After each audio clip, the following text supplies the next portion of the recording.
Já está valendo, senhoras e senhores? Estão aí, então aí vamos nós. É isso daí, hoje o convidado é especialíssimo, apesar de ser escrito Sérgio Chagas no seu vídeo, ele é mais do que conhecido como João Marcelo Bosco, não é isso, Cláudio Zaidan? É isso, João Marcelo Bosco está conosco aqui no Isso Ninguém Vê. Tudo bem, Dan? Tudo bem, Cláudio, foi um prazer mais uma vez te reencontrar. Vi que a sua árvore está cada vez maior atrás de você, como todos que nos ouvem há tanto tempo sabem que isso começou como um pequeno arbusto, uma É a lei da muda. vida, né? É a lei da É, vida. ela é Mas uma olha, muda, agora é uma árvore, fala. exato. E enquanto ela crescia, nós tivemos aqui convidados formidáveis, né? E os ouvintes do Isso Ninguém Vê podem compartilhar os episódios, podem ouvir todos os anteriores, estão disponíveis em todas as plataformas de áudio. E lembrando que essa é a segunda temporada do Isso Ninguém Vê. Já são mais de 40 episódios com temas diversos, mas hoje é muito, muito especial. João Marcelo Boscoli está conosco. Tudo bem, João? Que honra ter você aqui. Muito obrigado, bom dia. Queria explicar que o meu nome está trocado porque tive um problema com a minha conta, especificamente da App Store. E aí a única maneira foi pegando emprestado de um meu amigo aqui. Uma hora eu vou conseguir resolver. Ela não acredita que eu sou eu. Quanto tempo do seu dia você passa em casa, quanto tempo você passa aí no estúdio? Ou você está em casa e parece um estúdio? Não, eu estou no estúdio. Dan, eu acho que de 8 a 10 horas por dia eu passo no estúdio, assim. Não é um lugar exatamente fechado todo o tempo, como parece, né? Tem jardim, tem área externa e tal, mas é que acabo concentrando tudo aqui. É o lugar que eu mais gosto no mundo, assim. Acho que minha casa e o estúdio são os dois lugares que eu mais gosto. Esse, quando você fala concentrando tudo, esse tudo é o quê, para quem não sabe? Olha, quando tem que produzir alguma música, quando tem que fazer os programas de rádio, quando estamos fazendo alguma restauração em algum documento, gravando momentos como esse, né? Então, eu tento colocar as coisas todas aqui. E como tem muitos artistas que gravam e fazem ensaios aqui, também me poupa de, sei lá, de alguns lugares, né? Então, por exemplo, vários artistas vão fazer vão ter uma apresentação no dia seguinte, Lollapalooza, e aí tem o ensaio geral aqui, aí eu consigo assistir aqui sentadinho, com acústica. Então, enfim, é um lugar que eu passo boa parte do tempo da minha vida. Bom, se você que está ouvindo a gente passou as últimas décadas em Júpiter, vamos lembrando que o João Marcelo Bosco ele é produtor musical, empresário, comunicador, aliás, da CBN, né, junto com Dan Stubach, uma atuação imensa e diversa na cultura brasileira, fundador da Trama e lançou muitos CDs, muitos que eu falo, mais de 3.000, né? DVDs, trabalhou com a estupenda Elis Regina, mãe do João, com Tom Zé, essa figura única. Grande Tom Zé. Com Jorge Benjor. Eu sou da época, eu falei Jorge Benjor porque está escrito, porque eu sempre falo Jorge Ben, né? Eu também. Acho bem mais legal, Jorge inclusive. Ben. E trabalho na Globo, na Multishow, MTV, CBN, Cultura, Alfa FM, cinema, ganhou um Kikito por trilha sonora, é palestrante, escritor, colunista, todo mundo já leu na Folha, na Veja, e também trabalha com empresa de e-commerce musical, realidade virtual, trilhas para games, deve ser um negócio, uma demanda, né, imensa, que deve jorrar, assim, demanda por trilha para game. Mas, João, me permita, isso nem está aqui, mas quando eu vi a chamada na TV Bandeirantes e tal, eu na hora pensei, o que será que o João achou desse filme documentário, aquele Tom e Elis, né? Como você é machista, cara, é Elis e Tom, o álbum Elis é e dela. Tom, não. Eu fui pela ordem cronológica, né? O mais velho. Você é rápido. Mas dois gênios, né? Dois gênios, isso é que importa, dois gênios. Tô de brincadeira com você para quebrar o gelo. E ficou muita lenda, né? Porque, E o documentário até sugere assim, aquela coisa meio de roteiro mesmo, né? As tensões iniciais e tal, até o final feliz.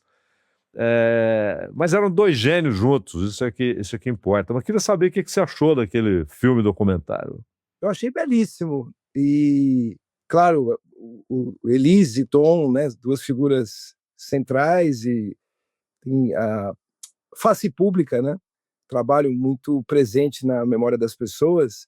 Mas é legal lembrar também que quase todo mundo que tocou ali, que participou, era brilhante assim no seu determinado campo de atuação. Então, Paulinho Braga, o baterista, é um dos maiores em todos os tempos aqui do Brasil, e se é do Brasil, é do mundo, né? Hélio Delmiro, Luizão Maia, Oscar Castro Neves, Aloysio de Oliveira, até o engenheiro de som, que era o primeiro trabalho dele, ele era segundo engenheiro, Humberto Gatica, depois virou uma pessoa hiper premiada, né? Tem, sei lá, quase 20 Grammys, né? Acho que foi bacana, cara. Todas as fricções ali, acho que foram positivas para a criação do álbum. Eu acho que, sei lá, o Dan, por exemplo, eu sei que tem uma história grande, né, dentro da sua profissão, de ensaios, encontros, leituras, pessoas que ficam convivendo no mesmo lugar durante um determinado período. É natural do processo artístico esse tipo de embate, né? Às vezes mais, às vezes menos, mas eu acho que dessas dissonâncias, enfim, dessas fricções, dessas brigas, né, entre aspas, nascem muitas coisas, né? E ali foi isso, acho que a Elis escolheu o Tom para ser parceiro de um álbum para comemorar 10 anos de companhia. Ela gravou nesse ano 2 álbuns, né? Então tem inclusive 2 versões de Águas de Março, em 2 álbuns diferentes no mesmo ano. E aí, quando chega lá, é um Tom que está num outro momento da vida dele, né? Ele ainda é por números, né? Por enfim, pura matemática, o compositor mais gravado do mundo. Só que, assim, aquela onda toda já estava num outro lugar, já era uma nova década, quase na metade. E quando ele soube que, né, que teria uma equipe toda de jovens músicos, jovens comparado à idade dele, né? Acho que tudo isso deixou ele muito preocupado, né?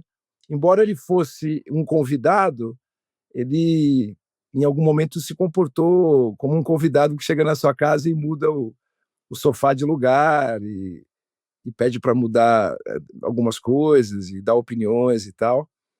E aí acho que foram achando um lugar, né? Pelo que entendo que o Roberto falou, você falou bem de roteiro, né? O que é apresentado é uma grande tensão entre Elise e Tom. Mas a maior tensão que existiu foi entre o César Mariano e o Tom. E a Elise, como era casada com o César, isso acabava, no final do período, eles dormindo no mesmo quarto, as coisas afloravam ali, né?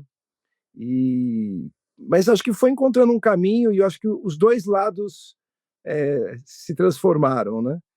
O Tom falava bastante, né? Isso em algumas entrevistas, que ele gostava de tomar banho de banheira e aquela molecada estava tomando banho de chuveiro, era sempre uma água nova e ele gostava das coisas ali estabelecidas.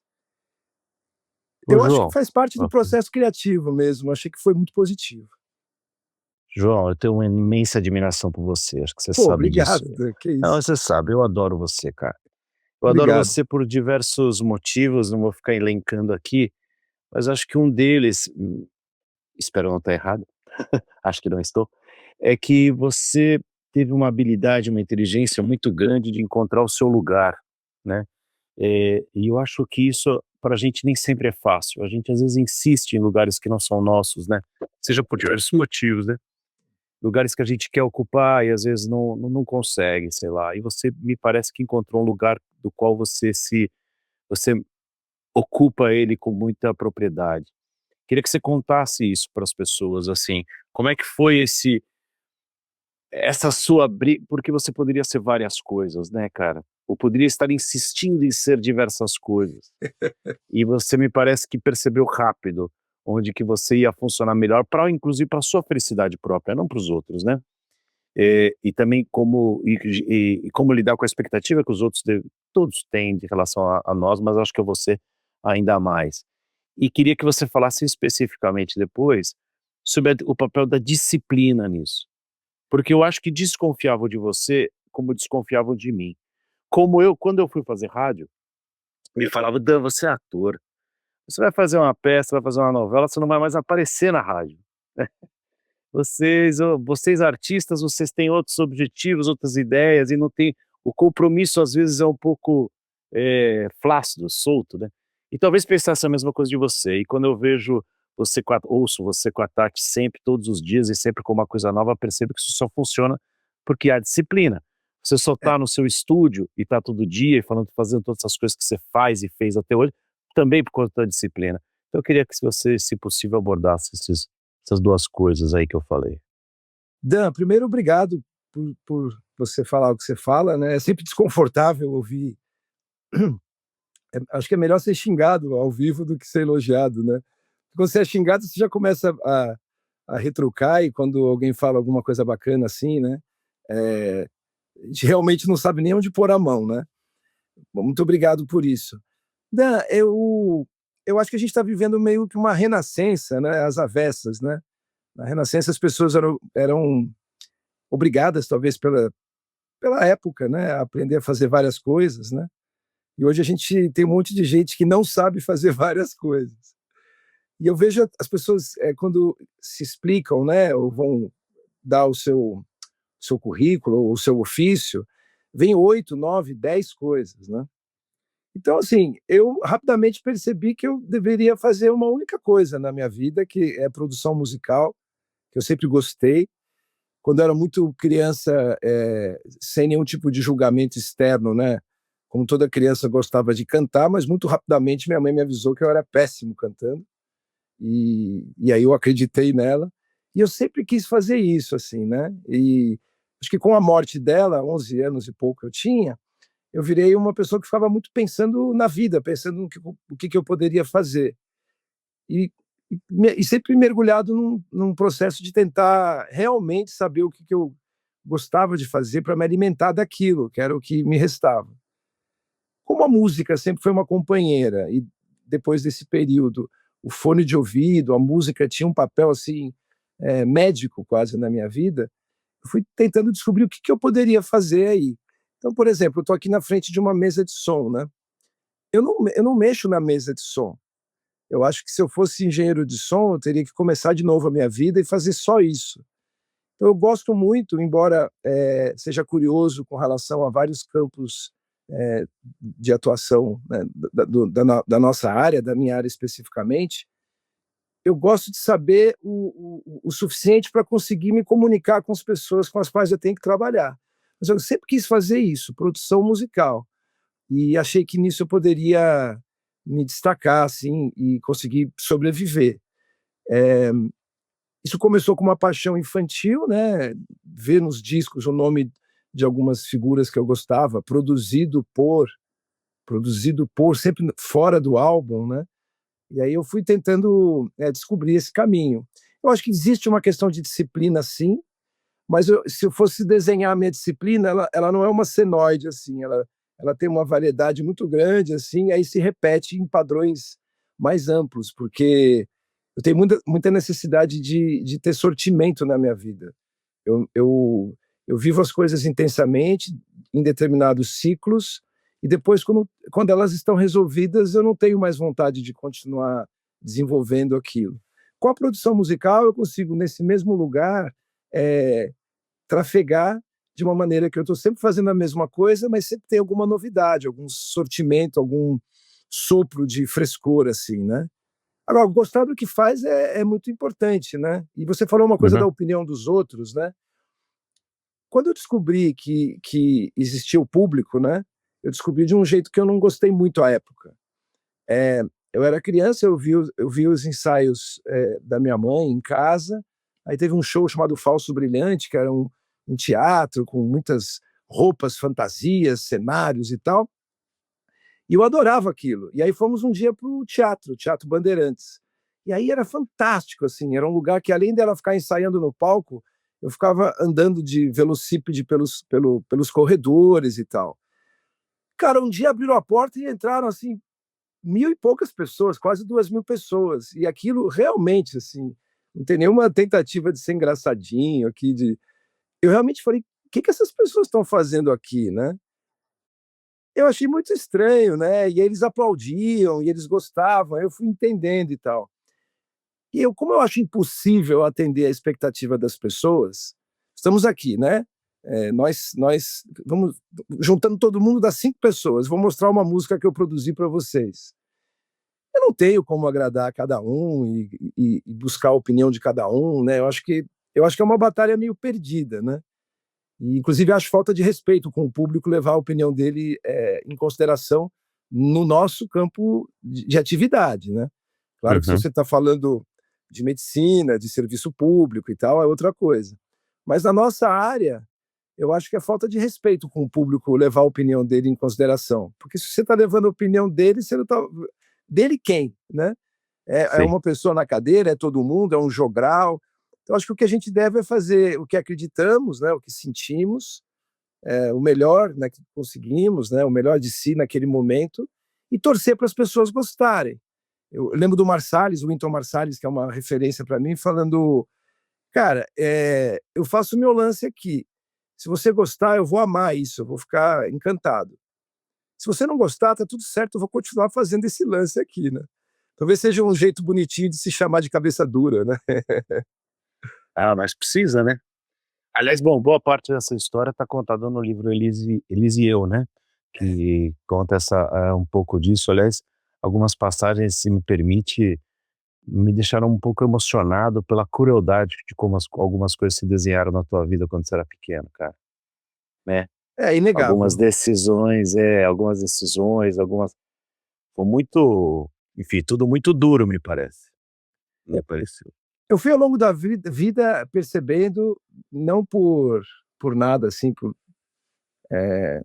para tentar me encontrar, enfim, não tinha um objetivo, mas eu fui vendo ao longo da vida que tinha e tem todos os dias coisas muito mais graves acontecendo. Por outro lado, eu também percebo que não era algo intencional. Acho que as pessoas fizeram ali o melhor que podiam, né? Eu acho que como a Elisa era um centro ali de gravidade, né?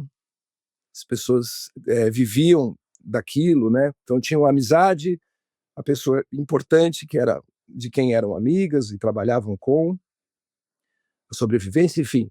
E aí quando desmonta aquilo, todo mundo relativamente jovem, né? Então eu acho que não houve maldade, assim, né? Não houve intenção. Mas olhando hoje os meus filhos, né? A gente está, enfim, foi longe do ideal, né? A maneira através da qual as coisas aconteceram. Mas realmente, eu, desde da morte dela, quando eu via os telejornais, eu via a vida assim, não sei se foi algum mecanismo de proteção, mas eu sempre olhei e falei, caramba, cara, tem coisa muito, muito, muito pior, né? E com relação ao livro, era o meu desejo de colocar uma câmera num lugar onde ninguém tinha colocado, para mostrar uma outra parte da Elis, né? Sobretudo essa dimensão humana dela que acabava, e eu vejo cada dia mais, através das minhas lembranças, né? Que alimentava bastante a vida profissional dela, né? O ofício. Essa história da relação com o público, com quem recebe aquilo que você faz, muitas vezes é preciso pregar no deserto, né? A única maneira honesta de fazer as coisas, muitas vezes, é continuar pregando no deserto, né? Ô, João, eu citei aqui alguns, né, dos artistas com quem você trabalhou, e qual trabalho, não sei se é possível dizer isso, né? Muitas vezes é como um filho, né? Então não tem essa de escolher.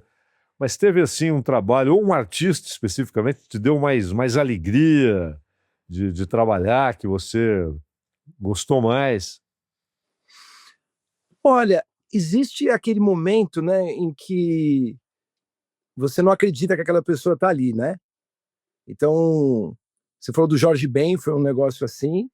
Quando eu fui tocar com ele a primeira vez, eu fui substituir o substituto, né? Você tem o principal, você tem o sub, e aí, quando nenhum dos dois pôde ir, me chamaram. Eu tinha 15 anos e eu tenho a sensação, assim, tocando ali de que eu não estava ali, parecia, eu olhava assim para minha mão, parecia um visitante no meu corpo, porque era o Jorge Ben ali na frente. Depois isso aconteceu com o Milton Nascimento. Então eu percebo que esse tipo de experiência mágica, assim, de você falar, tal, é muito ligado a uma admiração e a uma distância que você tem dessas figuras, né, que estão aí no panteão. Agora, muito interessante, eu não sei se vocês têm isso, né? Todo dia de manhã, quando eu chego ao estúdio, e eu gosto muito da energia do dia, essa ideia de ter um novo dia novinho em folha para você estragar, assim, eu acho muito bom. Então, estou aqui pensando enquanto falo, né? Mas realmente o ofício, o fazer diariamente é algo que me encanta muito, assim. Agora, é esses momentos, né, onde você se vê. Esse ano eu toquei com o Paulinho da Costa, fizemos uma jam session. O Paulinho da Costa provavelmente é um músico, se não for ele está entre os 3 músicos que tem mais gravações no século XX e século XXI, né, na história da gravação. Desde que o Graham Bell começou a falar ali e tal, e criar esse transdutor, o microfone, o fone, e depois o Thomas Edison com o fonógrafo. Esse cara é o cara. Quando eu me vi ali numa jam session tocando Don't Stop Till You Get Enough, produção do Quincy Jones para o Michael Jackson, com o cara que gravou aquilo, eu tocava e realmente era uma viagem sem sair do lugar, assim. Você Ó, nós... citou, desculpa, Dan, você citou o Pode ir. Quincy Jones. Como é que você situa? Você vê muita gente no mesmo nível em termos de trabalho produzido e de ideias, de produção musical? É uma referência máxima ou é uma das? Eu acho que se você pensar em determinadas instâncias, é um homem do jazz, é um homem, vou mudar, é uma pessoa do jazz, é uma pessoa que depois foi pegando soul e tal, e tem uma questão de conseguir desbravar, etc, né? Foi o primeiro homem preto a ser diretor de uma gravadora, foi estudar com a Nadia Boulanger no Conservatório de Paris e tal. Eu acho que ele compõe muitas coisas, mas, claro, tem áreas musicais que a atuação dele não cobre. Mas acho que é dos maiores nomes, porque junta muita coisa numa figura só, né? O homem culto, despojado, aberto às novidades, curioso, ligado nas filosofias orientais. Então, assim, é uma figura muito, muito interessante. Eu conheci o Quincy na minha casa, né, no álbum, né, como muita gente, e tinha o nome dele, assim, né, na capa e na contracapa produzido por, né. Então ele, o Stevie Wonder e o Maurice White, do Earth, Wind and Fire, foram os 3 heróis, assim, infantis, né, a minha Marvel, a minha DC, né, que me empurraram para isso, né. Eu acho que há grandes figuras também, aqui no Brasil, Milton Miranda, enfim, tem George Martin, né. Agora, o espectro, né, também a figura, né, eu acho ele bonito, eu acho o nome dele incrível, Quincy Jones, é o nome de um negócio que já deu certo, assim, né, tipo Lennon e McCartney, né. Se lançarem um carro amanhã, Lennon e McCartney, eu vou comprar esse carro. Se lançarem um relógio, Lennon e McCartney, eu tenho aqui na minha parede um Lennon e McCartney legítimo e tal. Então, eu gosto de tudo nele, assim, né? E é uma época de formação, né? As pessoas liam o livro até o fim. É claro que a história é pendular, né? Eu preciso acreditar nisso, senão. Mas essa idade média digital que a gente vive vem produzindo coisas que, nossa, nem se eu juntar todos os livros de ficção científica que eu li, eu imaginei que eles estariam tão certos assim e que a gente chegaria tão rapidamente a isso, né? Mas espero que seja apenas uma época lembrada no futuro como um tipo isso. A gente tá fazendo esse episódio para vídeo também, né, Cláudio? O pessoal tá podendo nos ver. Eu só descobri isso agora, porque me mandou mensagem a Bárbara. Aí eu falei, se eu soubesse, eu tinha. A minha barba não tem mais jeito de arrumar, porque eu tô com esse barbão por causa da peça, mas pelo menos a estante aqui atrás eu teria arrumado melhor. E aí me ocorreu, porque acabei de mudar de casa e tal. E aí me ocorreu de te perguntar, João, como é que você lida? Porque eu arrumando a minha estante, né?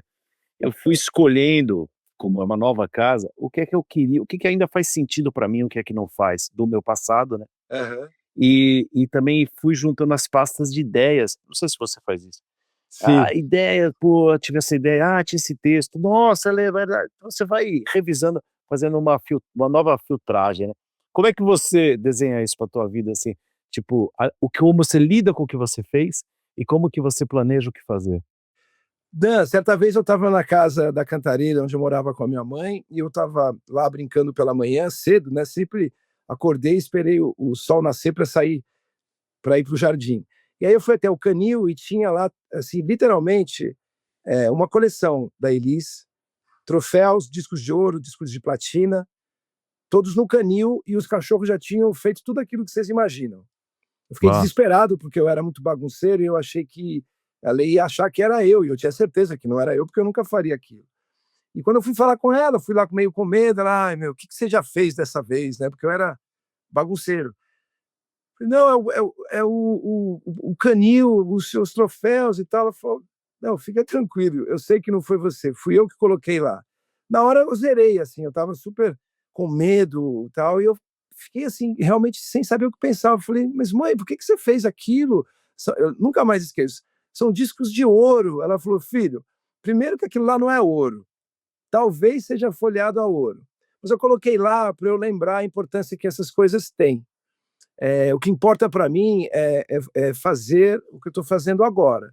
Quando um disco acaba, meu filho, para mim ele já morreu. Eu não escuto mais, eu já estou indo para o próximo. Então, constantemente fazendo as coisas é que eu me realizo. Então, isso é um pouco do que eu penso. Assim, eu gosto muito da minha vida e tudo, mas eu não, sei lá, eu ainda não parei nesse momento de ficar olhando para trás e tal. Acho que tudo isso não me faz bem. Talvez por essa experiência e talvez porque vai ficando muito pesado, né? Você vai ficando, sei lá, guardando muitas coisas, né? Do ponto de vista prático, que você falou da casa, é assim, eu gosto de tudo vazio, mas as gavetas cheias. Então eu tenho vários moleskines, vários cadernos e tal, coisas que guardo. Guardo o máximo de coisas que posso por causa de várias razões. Hoje eu dou de desculpa a poluição, mas eu revisito de tempos em tempos as coisas e me assusta ver como eu olho um negócio hoje que eu escrevi ali, uma anotação há 15 anos, há 18 anos, e as memórias parecem que não envelhecem, né, para gente, né? Então, eu não gosto, por exemplo, eu nunca escrevi meu currículo, né? Assim, eu tenho lá, me pedem às vezes um resumo e tudo, sempre acho meio constrangedor, assim, eu não sei por eu quê, também. alguma coisa que eu precisaria resolver numa psicanálise, né, talvez, num psicólogo, mas eu gosto de olhar para frente, cara, e não me dói Você olhar para faz os trás. seus projetos, você planeja o seu futuro, assim, Sim, digo, o tempo inteiro, para 1 ano, 2 anos, 5 anos, como é que funciona? 3, 5 anos, né, porque sabe o que acontece? O que eu faço sempre dá muito trabalho, né, eu nunca, assim, não me lembro, assim, de ter, vou fazer um negócio, você faz e já acontece.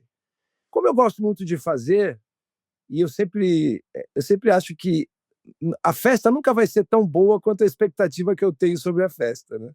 Então, ficar bolando e ficar construindo e tal, me encanta. E a hora que está pronto, aí acabou, assim, a gente coloca ali e segue para o próximo projeto. É assim que eu penso. Só você vai virando um museu de si mesmo, né? E eu acho que, sei lá, vocês citaram assim que às vezes eu faço palestra e tal, né? E aí eu aprendi com uma figura importante na minha vida. Eu falei, poxa, me chamaram para fazer uma palestra em nome da empresa, você acha que eu deveria ir? Ele falou, se você quiser ir, vai, mas cuidado que palestra envelhece. Aí eu falei, mas como assim palestra envelhece? Por quê? Ele falou, o que pode envelhecer mais uma pessoa do que fazer o desfile das suas certezas, né? Uau! Então eu achei isso... Então isso me move bastante, assim. É, essa curiosidade e tal. Ontem me perguntaram, né? Estava fazendo uma entrevista para uma molecada. Acho que manter a curiosidade acesa, assim, né? Não, não perder esse tesão nas coisas, né? Como diria o meu velho pai, a tesão nas coisas. Não sei porque ele usava no feminino. Então, quando você vai tendo muita certeza, muita fórmula, né? O Dizzy Gillespie falou que ele só usava a técnica dele quando ele estava muito sem ideia, sem inspiração. Porque o solo é o inesperado, e você não consegue ensaiar o inesperado, né? Então, deixar aberto espaço para o acaso, para o incerto, para o súbito é bacana, né? Às vezes você toma uns puta susto, né? Mas, enfim, né? É a vida, né? Tá? É. Você Fala, falou Cláudio. do seu velho pai, né? E interessante que o Ronaldo Bosco, ele era inquieto, né? Pô, ele trabalhou em tanta coisa, né? É Foi até verdade. jornalista esportivo, né? E ao mesmo tempo um produtor extraordinário, né? E compositor. Aliás, é isso que eu ia te falar, porque mudou tanto, né, João? Quando você tinha os discos e os caras viviam de venda de disco, e o LP, e o compacto, e aquela coisa. Os shows ajudavam, mas o vender disco era essencial. E hoje mudou tanto a tecnologia, a transformação, o acesso que as pessoas têm, a dificuldade de muitos artistas até para serem remunerados pelo trabalho que fizeram e tal. Mas eu queria saber do ponto de vista artístico, porque o seu pai, há composições, no plural, do seu pai, no Chega de Saudade, que é uma revolução, né? Chega de Saudade é uma revolução, aquele disco do João Gilberto. Hoje, você acha possível, você vê, até do ponto de vista sociológico, aí, que haja uma revolução como aquela, um disco que revolucione com aquele impacto? É possível, João? Não, acho que não mais. Daquele jeito, não.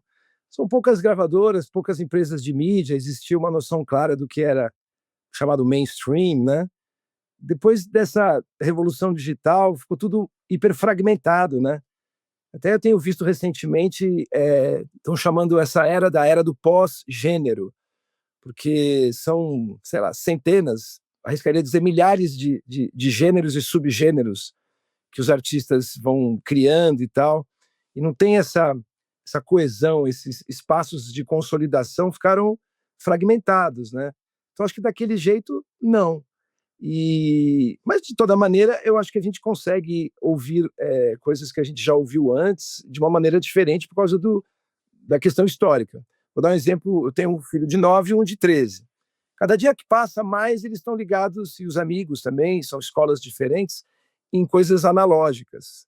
Não só pela questão tátil, sensorial, mas a privacidade, cara. A sensação de vigilância permanente é algo que incomoda. Frequentemente eles falam assim, poxa, pai, no seu tempo que era legal, não tinha câmera, você conseguia fazer tudo que eu escrevo alguém está vendo e tal.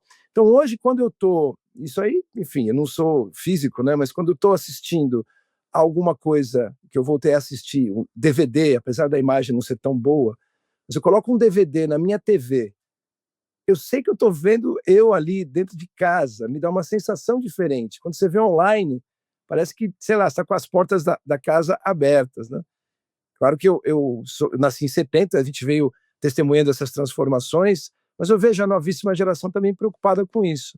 Então, uma coisa como o João Gilberto, que é um violão, a intimidade, a dimensão humana, o canto intimista, algo que é baseado em horas e horas de exercício e tal, isso em algum momento pode voltar. Agora, a gente não pode esquecer que na música ocidental a gente está aí baseado nessas 12 notas de tensão e relaxamento e alguns instrumentos há muito tempo.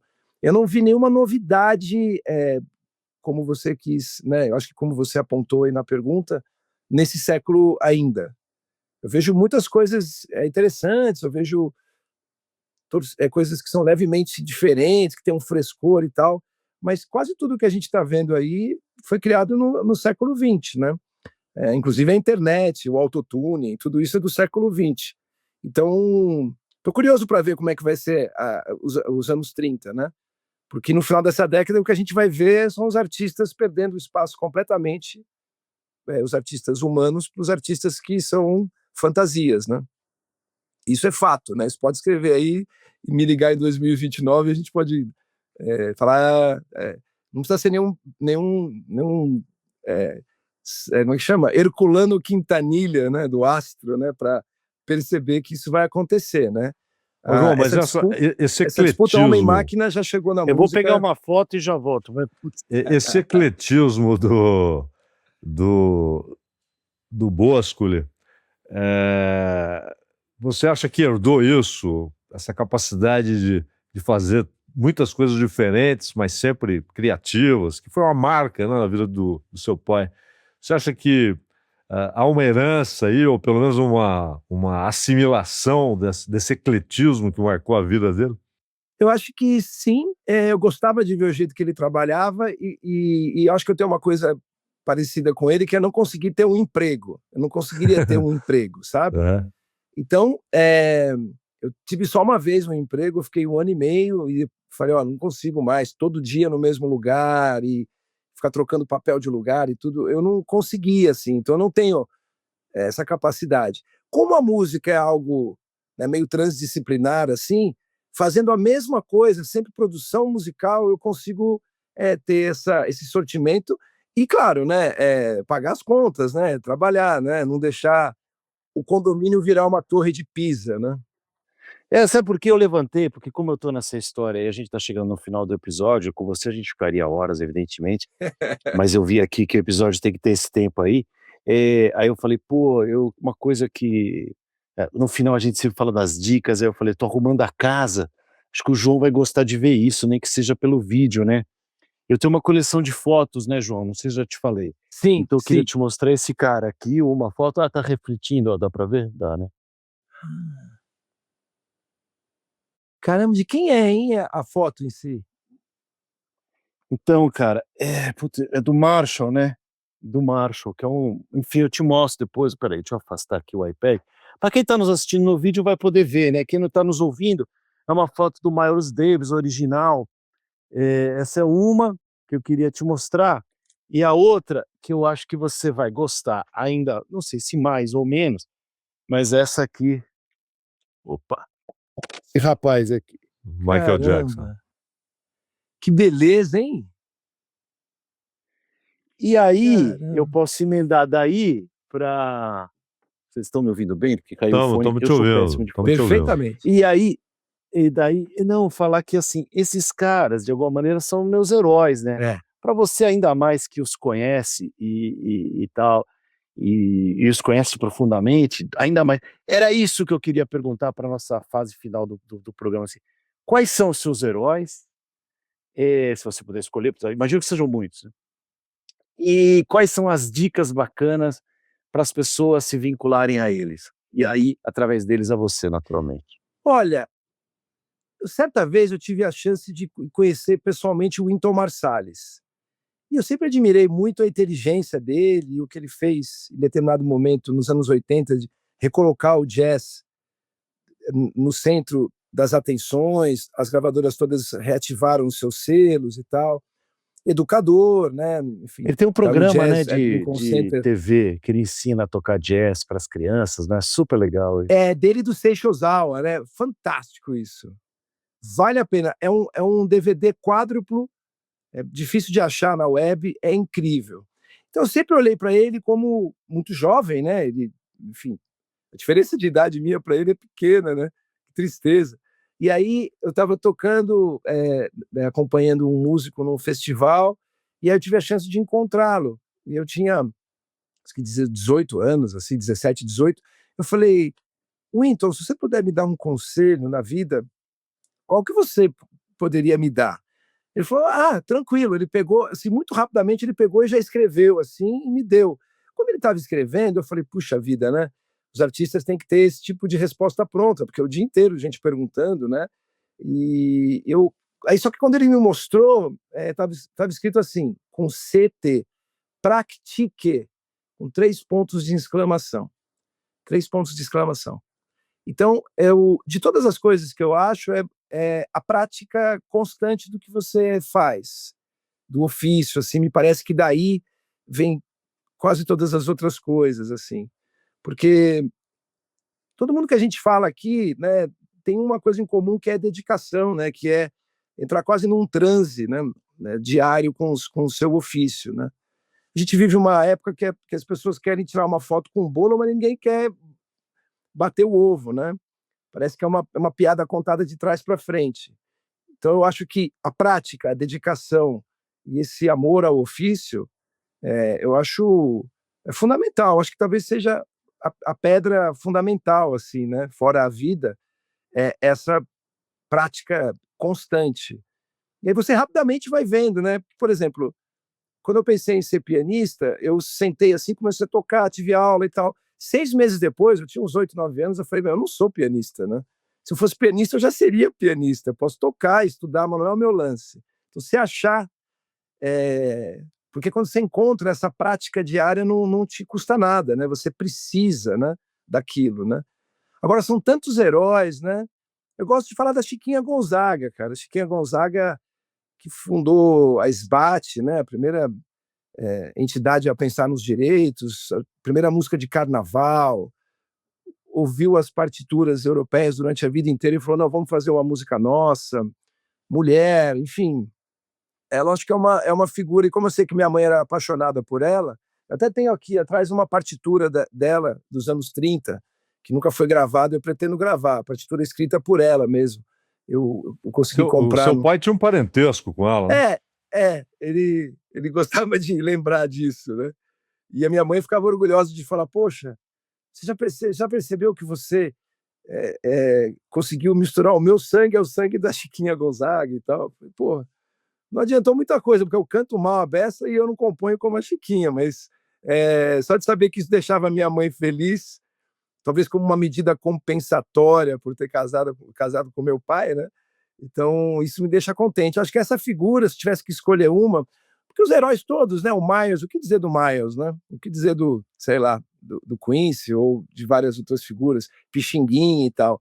Mas por tudo, pelo rocambole de feitos e de desafios que a Chiquinha teve, bissexual, casar com um cara muito mais novo, que parecia que tinha que fingir que era filho, e tá aí até hoje, né? Então, eu acho que é uma minha grande heroína, assim, sabe?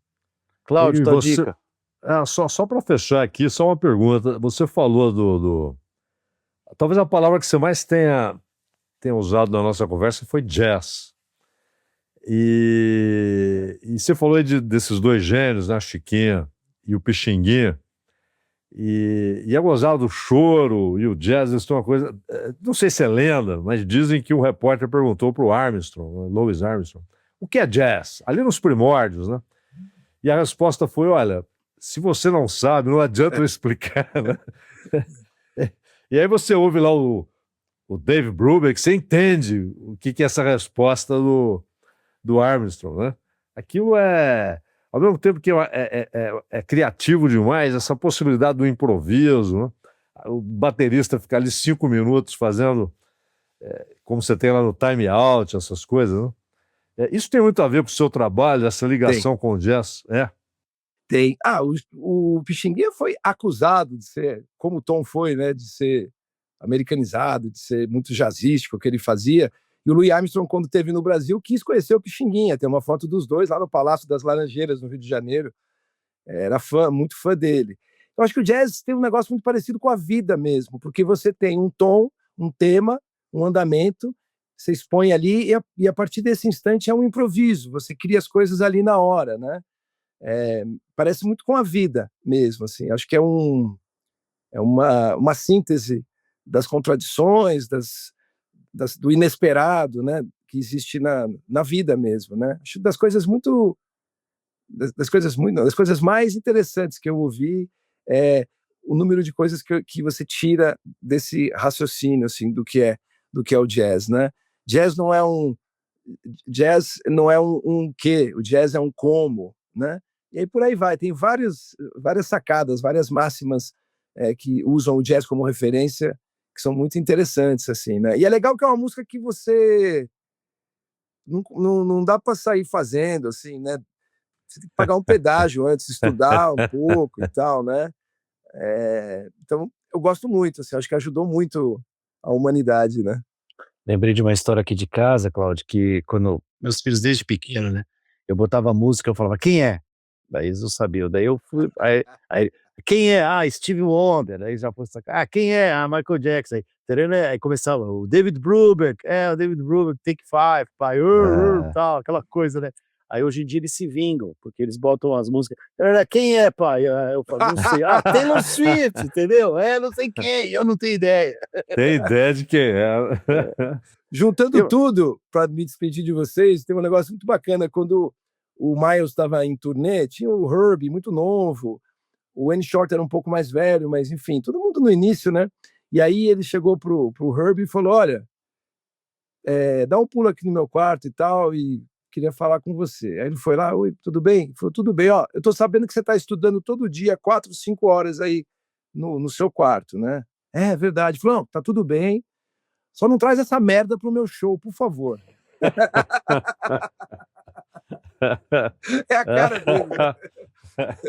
Muito obrigado, senhoras e senhores. Mais uma vez, João. Se cuida, obrigado, tudo de bom. Valeu, João. Um abraço. Valeu, tchau, Tchau, gente. cara, obrigado.